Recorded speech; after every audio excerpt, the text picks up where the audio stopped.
So this is a massive painting painted by the Timmy Ham. So this video, if you clicked on it, yes, it's about iPads, iPad versus iPad Pro. But we're gonna start this off with a little office update because this is going above the computers. I'm so excited. All right, so we're almost there. It's gonna be the big reveal. Oh, wow.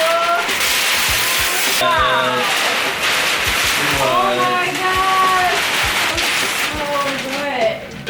Look, we got the Peach, my favorite building, Empire State, New York, the sloth vibes. Wow. Kinda looks like those colors. I know, look at that. It will low-key be perfect here at the apartment, but it's so good not to be in like every single video. So I feel like I have to bring it to the office. Like this, and then also the neon peach. Yes. It's gonna be like vibes overload. Yes.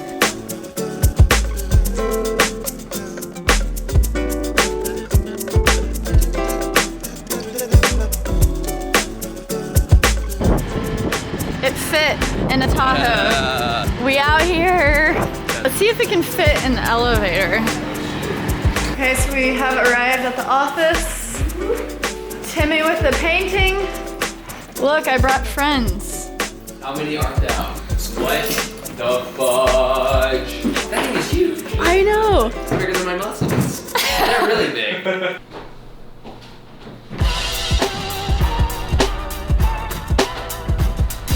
We are talking iPads today, and I have my friend Alex Cass, who is a designer and illustrator with me. Yo, what's good? It's your boy Alex Cass. Today we're comparing my iPad Pro 12.9 versus her brand new 2018 iPad 9.7. We're gonna see which one's better. It's gonna be mine. Does iPad it matter? Pro 12.9. It doesn't matter. Why do you need this one, you know? Then we're gonna go over that in this video.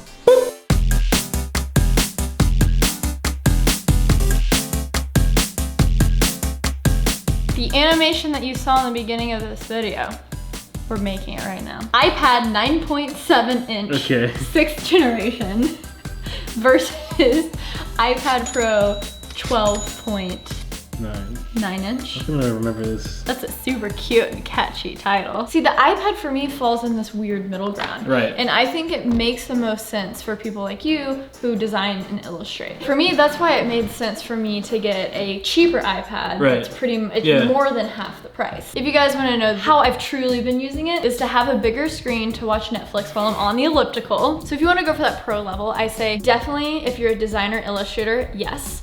Or you're using an iPad almost as a computer replacement because it has that keyboard input that you can connect it directly to the iPad. With this, you're gonna have to deal with Bluetooth. That's not gonna be the best experience ever. Right. The whole point of this video is to see if this can actually be a tool that is helpful for a designer. Because now you have this pen. So in my head, I'm like, okay, it's cheap, you have pencil, it's for note taking. It's for stuff like this. Can this handle a designer like you? Between the screen and the glass, there's like a little bit of a space on this iPad. On mine, there's none at all. It's like directly on here. So when you're drawing, you can tell there's like a little gap. The Pro has 4 gigs of RAM. It also has better color gamut, P3, I think, color gamut, and a higher refresh rate on the actual screen. So when you're drawing, it's gonna be a little more responsive, and the color's gonna be better when you're actually like painting in Procreate or doing anything that has like photo editing. Okay, so Procreate. So the first thing that I'm curious about, this is a beautiful drawing that you did. Procreate's pretty cool because it gives you a video, so it'll show you like what you did when you were drawing it. So this is me like chilling on the couch. I was actually FaceTiming my friend, so you can have this over here, the image that you're tracing or like, you know, like modeling after, have like your friend on FaceTime like here or down here, and then be drawing.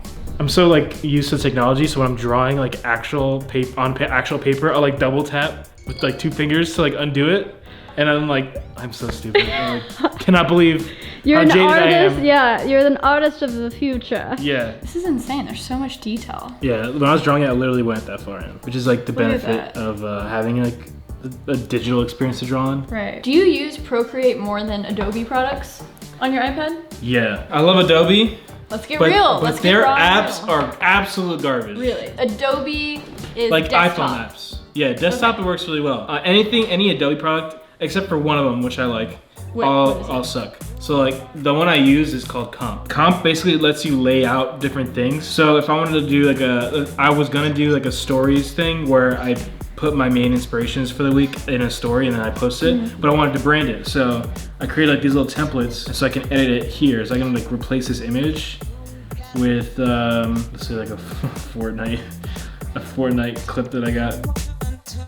So in terms of, let's talk shading, because I think that's one of the benefits of the Pro is you have more flexibility with shading and the tilt. Yeah, so there's, so I think there's like hard. Yeah. So yeah, it's in the hard, I'm pressing really hard now, and that's that. So I'm looking for differences. What is something that's maybe harder to do on here that would be easy on here? Yeah, so the fact is that you have a smaller screen and just like, you know, being able to draw just like more comfortably is definitely better on here. The refresh rate on here is a lot better. So I need to have the best, like, right. I can't, and I can usually tell the details and stuff, so I need to feel as natural as possible. So personally for me, and for anybody who wants to use a professional tablet who's doing professional work, that gap between the screen or the actual LEDs and the glass is gonna be a big deal. That refresh rate is what makes it as close of an experience to real paper, to actually how being responsive in it is. Exactly. Yeah. So now I'm just handing you this. Find a problem with it. So when it comes to heavy graphic stuff, in terms of you're doing branding for people, do you do all of that in Photoshop or Illustrator on the computer? Yeah, for the most part. Okay, one thing I can already tell. Okay. Because the screen's so small, most of the space is gonna be taken up with my hand. Facts. That's just how physics is. Yeah. Okay, this is max volume. Hold on, pause it. This is max volume. iPad Pro. Ooh. The bass.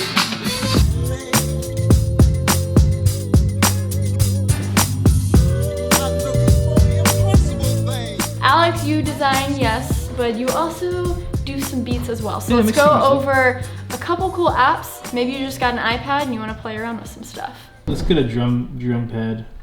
Classic 808. So there's like a few different modules you have in here. This one is like the keyboard, and it lays out the keyboard in like these pads. Takes a little bit getting used to, but you'll get it. Actually.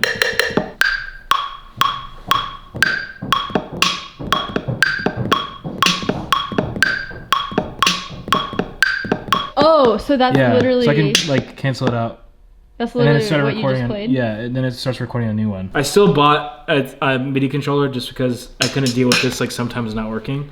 But it shows how versatile an iPad can be just because the people who, you know, create the apps. What's a reason why you would want a MIDI controller like in the physical versus an iPad? So with an iPad, you just get the versatility, right? You can bring it anywhere. Yeah. I have like a little FPK 25, I think, and it's just like it's really small. It still has like physical keys, has drum pads on top, and it has like some knobs to change faders and stuff. The main thing, and then same thing with using the pencil on the glass, is how physical things feel. And when you're just tapping on glass, it's hard to like get notes right.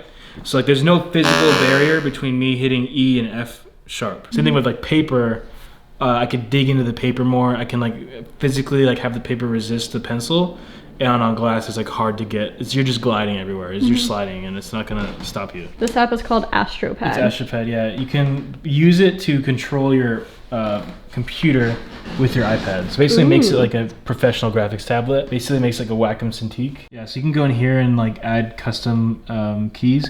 Also, you can turn on quick keys. So basically, it brings up your like Mac OS like command keys, the Control, Command, Option, Shift. And so when you're working on here, you can like, you know, let's say I wanted to like lock this in straight lines. I could just hold shift over here and it'll do it. Wow. Versus like freeform. So as you're doing that, it's literally happening over here on your computer. So like if I want to draw something on here, or I want to brush in a selection, or, you know, brush in like color highlights, something like that, I'll always do it with the pencil. And it's just as like functional as like a Wacom tablet. But at the price range where I needed the pro features for Wacom, it was comparable to buying an iPad, and I could do so much more with an iPad Pro. So I just bought the iPad instead of getting a expensive Wacom tablet. So usually what I do is like do one of these where I have my left hand, you know, same thing you would do with the Wacom tablet, and I'll have like all access to you know all my keys and everything while I'm doing it. So I could just like hold Option and drag out to duplicate and all that. And I, you know, if I wanted to transform this, I could just like Shift with my left hand and keep it constrained. So I usually have both. But if I want to be really specific, I want to be fast. Like I could draw technically with drag here. That could be all right. But if I want to be really accurate, I'll use the iPad. This one app called Art Studio, it's like a Photoshop clone on the Mac. On iPad, it happens to be the best Photoshop that exists on because Photoshop, like Adobe has not released a Photoshop clone for the iPad Pro. If you even look at this, this is Photoshop. If you look at it, like it looks so much more like Photoshop. And it looks good. And I made this literally just completely on here. Basically, I just like took these two images and I collaged them together. You know, this text layer is just using like created in here. These like little graphic things just created in here. It's not gonna work as well as you would use Photoshop on a computer, mainly because you don't have a keyboard. And even if you had a Bluetooth keyboard, they're not mapping, you know, key shortcuts and stuff like that. With this app, are you able to go and take that file and edit in Photoshop? Or do they? So I could do an export here, and you can have different options. You can do it, you know, to Art Studio Pro, which go to the Mac version of the. And then you can do PSD. And I've tried a few of these softwares that try to be Photoshop. Most of them suck. This is the best one. I challenge you to a pencil duel. The only proper way to do this, first of all. Put it in our iPads. Very lightly. Because I'm terrified of breaking my lightning cord. So what is your conclusion from all of this?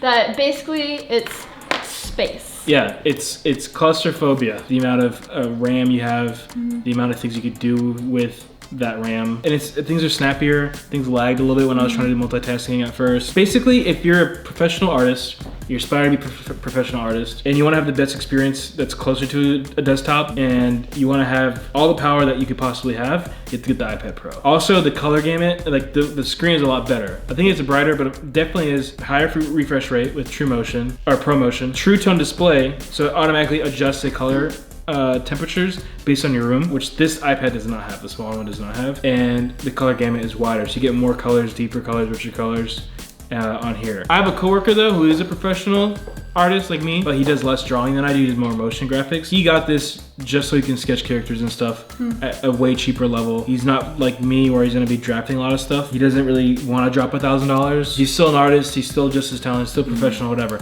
But he got this just so he can just have something around to play with, to whatever. So you can still draw on it. You can still sketch. You can still do your baseline of sketching and still have fun and all that. He doesn't really care about having multimedia stuff. He doesn't care about all that. He just wants to have like the sketch. There's definitely value here. If you're just chilling out, you just want to sketch, you just want to draw, you don't plan on using an AstroPad or anything like that, you don't plan on using it as a MIDI controller, you don't really care. You just want to sketch, you want to take notes, you want to watch Netflix on the treadmill. This is a great value. Alex, thank you so much for joining and bringing your iPad Pro goodness. Where can people find you? YouTube.com/AlexCast. Ooh, promoting that YouTube channel. Watch out, he has a sick Instagram as well. You can check out his links in the description below. Thank you guys so much for tuning in. Let me know if you like this video. Hit that subscribe button down below for new videos every single week. We get creative around here, like super creative around here. So until next time, guys, stay peachy. Okay, bye.